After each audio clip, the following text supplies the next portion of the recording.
बहुत पद्मा पदम भाग्यशाली बाबा के सारे बच्चे बहुत विशेष समय और इस बहुत विशेष समय पर बहुत ज़्यादा एकाग्रचित अपने उद्देश्य के लिए, अपने लक्ष्य के लिए जो बाप दादा ने बताया और बार बार अलग अलग क्लासेस में हम लोग सुनते हैं, हर संडे सुनते हैं। ये बहुत ही अच्छा हमारा एक परिवार है और परिवार बनाने वाला जो है साकार में हमारे पिताश्री ब्रह्मा बाबा और अव्यक्त रूप में हमारे सुप्रीम फादर परमपिता शिव परमात्मा। बहुत सी चीज़ें ऐसी हैं जो भगवान के अलावा कोई कुछ कर नहीं सकता। हम देखते हैं कि हमारा जो पार्ट है, हमारा जो सीमित दायरा है सोच का, कर्मों का, वो बहुत ही कम है। उसको अगर मैं परसेंटेज में कहूँ तो वो 0.001% भी नहीं है। बहुत सी चीज़ें ऐसी हैं ड्रामानुसार जो अपने आप हो ही जाती हैं। बहुत से घटनाक्रम, बहुत से परिवर्तन, लेकिन इन सब चीज़ों की जानकारी हमें है, इसलिए हम बहुत विशेष आत्माएं। चीज़ें तो सारी होंगी, सब होती हैं। बाहर जितने भी साधारण मनुष्य हैं वो क्या करते हैं, वो इन सब परिवर्तनों से अलग अलग समय पर जैसा जैसा उनके संदर्भ में उसका अर्थ होता है उसके अनुसार वो उस परिवर्तन को लेते हैं। लेकिन बहुत रैपिडली, बहुत तेज गति से जो ड्रामा के अंदर परिवर्तन हो रहे हैं और आगे उसके अंदर क्या होना है उसके बारे में जानकारी किसी को नहीं है। अब आज जैसे बहुत लंबी चौड़ी चर्चा की कुंभ के बारे में, इसी तरह से बहुत सी चीज़ें हैं, लेकिन वो क्यों हैं, किस तरह से हैं, क्यों ड्रामा में उनका पार्ट है, वो बहुत विस्तृत विषय है। आज का विषय जो है वो हिंदी है और विश्व में हिंदी का क्या स्थान है उसके बारे में। सबसे बड़ी बात ये है कि जैसे जैसे बाबा ने बताया कि ये सारी जितनी भी सुविधाएं हैं, सब सुविधाएं हम लोगों को लगभग लगभग कितने साल से मिली हैं? 100 साल के अंदर ही मिली। अभी 2024-25 आ गया, 1900 के आसपास इतनी सारी सब चीज़ें नहीं होती थी। तो साधन भी परमात्मा के आने के बाद शुरू हुए। इसी तरह से हमारे जो बोलने का तरीका है, बोलने का तौर तरीका किस तरह से हमें रिफाइन करना है और बोलना किस भाषा में, बहुत इम्पॉर्टेंट है। विश्व में हर देश में सभी जितने भी बड़े बड़े क्रांतिकारी नेता हुए हैं, उन्होंने अपनी भाषा के ऊपर, अपने राष्ट्रीय चिन्ह के ऊपर बहुत जोर दिया। लेकिन एकमात्र भाषा हिंदी ऐसी है जिसके ऊपर भगवान ने भी खुद जोर दिया सीखने के लिए, और इसके साथ साथ उन्होंने कभी किसी तरह का कोई कन्फ्यूजन नहीं रखा कि वो आके किस भाषा में बोलेंगे। हालांकि बाबा जो थे, ब्रह्मा बाबा, सिंधी थे और वो अंग्रेजी भी जानते थे, हिंदी भी जानते थे, लेकिन वो कंफर्टेबल जो थे वो सिंधी में थे। लेकिन बाबा ने पहले दिन से ही आके और किसी भी चीज़ का इस्तेमाल नहीं किया। और इसके बारे में एक अव्यक्त मुरली मुझे मिली थी जिसमें बाबा ने विदेशियों से मुलाकात की थी। तो विदेशी बाबा कुछ कह रहे थे और विदेशी उसके बाद थोड़ी देर के बाद रिस्पॉन्ड कर रहे थे। तब बाबा ने कहा कि ये ट्रांसलेशन जब आपके पास पहुंचता है तब आप उसके बारे में बता सकते हैं, लेकिन जिसमें आपका सुप्रीम पिता बोलता है वो भाषा भी आपको सीखनी चाहिए। और मुझे जानकर बहुत अच्छा लगा कि हमारे हजारों भाई बहन जो विदेशी हैं, जो मूल रूप से विदेशी हैं, नॉट एनआरआई। एनआरआई तो क्या है कि जो भारत से गए हुए हैं और विदेशों में रहते हैं, लेकिन जो मूल रूप से विदेशी भाई बहन हैं उन्होंने भी हजारों की संख्या में हिंदी भाषा को सीखा। इसको कोई भी आंदोलन नहीं सिखा सकता।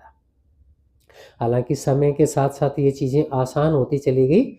समय के साथ कैसे आसान होती चली गई, पहले आपको मालूम नहीं हो, देश के अंदर ही हिंदी के लिए बहुत सारा विरोध होता था, अभी भी है, थोड़ा सा है। साउथ के जो हमारे स्टेट्स हैं उसमें अभी भी लोग विरोध करते हैं राजनीति के कारण, लेकिन वो एक अलग विषय है। अभी हमारे देश में ही जो साउथ में जो दक्षिण के राज्य थे, तमिलनाडु, कर्नाटक, केरल, आंध्र प्रदेश, ये मुख्य रूप से हमारे जो दक्षिण भारतीय राज्य हैं, वो इसलिए विरोध करते थे कि उनकी संस्कृति, उनकी भाषा इससे खतरे में पड़ जाएगी। लेकिन अब रोजगार के कारण, भारत सरकार के रोजगार में क्योंकि हिंदी भाषा की जरूरत पड़ती है, तो उन्होंने भी देखा कि ये लाखों नौकरियां हमारे हाथ से इसलिए निकल रही हैं कि हमारे पास हिंदी भाषा का ज्ञान नहीं है, तो उन्होंने उस मजबूरी में उसको सीखा। इसके साथ साथ आपने देखा होगा कि हमारे देश को एक बहुत बड़े बाजार के रूप में देखा गया। कारण मैं बता रहा हूँ कैसे कारण कुछ कुछ अपने आप होते चले गए। बहुत बड़े बाजार को अगर आपने चीज बेचनी है तो सबसे अच्छा कैसा लगेगा, जब आप उसकी भाषा में बोलेंगे। तो इस तरह से बहुत सारे तकनीक जो है उसने भी इसमें सहायता की। आज आप कुछ भी बोलेंगे तो 16 लैंग्वेजेस में उसको तुरंत आप परिवर्तित कर सकते हैं। ऐसे ऐसे बहुत सारी तकनीकी उपलब्धियां हुई हैं। तो इसके जो मूल रूप में है, जो विदेशों में वैसे भी पहचान है हमारी, उसमें बहुत से देश हैं और कुल मिलाकर 26 देश ऐसे हैं जहां पर मोटे रूप में हिंदी भाषा को समझा जाता है और बोला जाता है।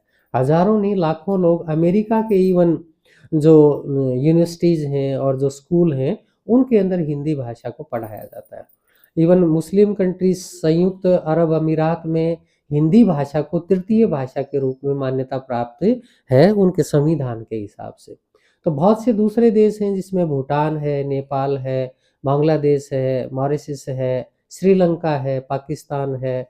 इसके साथ साथ ऑस्ट्रेलिया है, न्यूजीलैंड है, सिंगापुर है, हांगकांग है। ऐसे बहुत सारे देश हैं जिनमें हिंदी को पहचान मिली है और उसका कारण ये है कि हमारे देश के लोगों ने वहां जाकर उसका प्रचार प्रसार नहीं किया। प्रचार प्रसार तो सेकेंडरी बाद में हुआ, लेकिन वो काम धंधे के लिए गए तो धीरे धीरे उनके साथ एक व्यक्ति जैसे भी जाता है तो उसके साथ बहुत सी चीजें जाती हैं और सबसे बड़ी व्यक्ति के साथ क्या जाती है, उसकी संस्कृति जाती है। तो जिस संस्कृति का वो निर्वाह करता है वो भाषा के साथ जुड़ी हुई होती है। तो इसलिए हिंदी भाषा का भी इस एक सदी में, विशेष रूप से बाबा का जमाने का टाइम हुआ, उससे पहले ही ये धीरे धीरे तैयारियां शुरू हो जाती हैं। जैसे आपने देखा होगा ना, कोई भी चीज की तैयारी हम करते हैं नवीनता की, तो उसकी तैयारी पहले से ही करनी शुरू कर देते हैं। चाहे घर में बच्चा होना हो, चाहे घर में शादी हो, चाहे आप कोई मकान बनाएं, उसकी तैयारी आप करेंगे, उसके बाद उसको शुरू करेंगे। इसी तरह से बहुत सी चीजें जो हुई हैं वो किस कारण से हुई हैं कि भगवान को आना था और आकर अपना कार्य करना था, इसलिए बहुत सारी चीजें हुई। आपने देखा होगा ना, ब्रह्मा बाबा के भी आपने रोल को पढ़ा है और उसको जाना है कि किस तरह से बाबा उससे पहले ही, जब बाबा को आना था, शिव बाबा को उसमें प्रवेश करना था, उससे पहले ही बाबा की स्थिति कैसे होने लग गई थी, उपराम होने लग गई थी। धीरे धीरे उनका मन हटने लग गया था कारोबार से, तो अपनी पत्नी से कहते भी थे कि अभी काम करने का मन नहीं करता है। इसका कारण क्या है, जब हम एकांत में, जैसे आज बताया ना क्लास में, पहली चीज क्या करनी पड़ेगी, मौन करनी पड़ेगी। मौन में क्या करेंगे, जुगाली करेंगे और उसके बाद धीरे धीरे हमारी मानसिकता परिवर्तित होगी और उस मानसिकता में फिर बेहद की मानसिकता में क्या हो जाएगा, हमारा अपने आप परिवर्तन होना शुरू हो जाएगा। आज के वरदान में बाबा ने बताया ना, मंत्र क्या याद रखना है, बाप को देखना है ना। उस मंत्र को याद करेंगे तो यंत्र अपने काम अपने आप शुरू कर देगा। यंत्र मीन्स सारा सिस्टम आपके हिसाब से काम करना शुरू कर देगा। बहुत बड़ी वंडरफुल एक देन है बाबा की। और सबसे बड़ी बात, परिवर्तन किससे होगा, हम तो बहुत भाग्यशाली हैं कि हमें कोई भाषा भी सीखने की जरूरत नहीं पड़ी। भगवान उसी भाषा में बोलता है जिसको हम बहुत अच्छी तरह से जानते हैं और समझते हैं। तो इससे आसान चीज और कुछ नहीं हो सकती है ना। ये भी बहुत बड़ा वरदान है। बहुत सारी चीजें हैं, बहुत लंबी चौड़ी हैं, लेकिन इस चीज का याद रखें कि हम कितने कितने कितने भाग्यशाली हैं। सुबह उठते ही अपने आप को हमेशा ये याद रखना है कि भगवान मिला। एक मुरली में बाबा ने बताया था, किसी बच्चे ने पूछा था, जब इतने भी नहीं होते थे पूछने के लिए, बैठने के लिए, तब किसी ने पूछा था किसी समस्या के बारे में, तो बाबा ने ये कहा था कि एक बाप मिला सब कुछ मिल गया। कुछ भी इच्छा रखने की ज़रूरत नहीं है। वो इच्छाएं आपकी जितनी ज़रूरी होंगी वो अपने आप समय अनुसार पूरी होती जाएंगी। एक एक इच्छा के लिए याद करने की ज़रूरत नहीं है कि अब ये कर दो, अब वो कर दो, इसकी कोई ज़रूरत नहीं है। कितनी बड़ी ब्लेसिंग है ये। आप चिल्लाते रहो, दूसरे को बताते रहो, वो हनुमान जी की तरह अपनी छाती फाड़ के दिखाते रहो कि नहीं मेरे दिल में तुम्हारे अलावा और कुछ बसता ही नहीं है, अगले को यकीन ही नहीं होगा। आप चाहे उसके लिए मर जाओ तो भी नहीं होगा। लेकिन भगवान ने, आपने कहा दिल से, उसने मान लिया। कितनी बड़ी ब्लेसिंग है। कितनी सारी गुलामियों से आपको छुड़ाने का ये एक सबसे ज्यादा ब्लेस्ड टाइम है। तो इस चीज का ध्यान रखें। सब बहुत अच्छे हैं। और सुबह सुबह सबसे पहला काम क्या करेंगे? अपने भाग्य को धन्यवाद करेंगे और बाबा का धन्यवाद करेंगे। ओम शांति।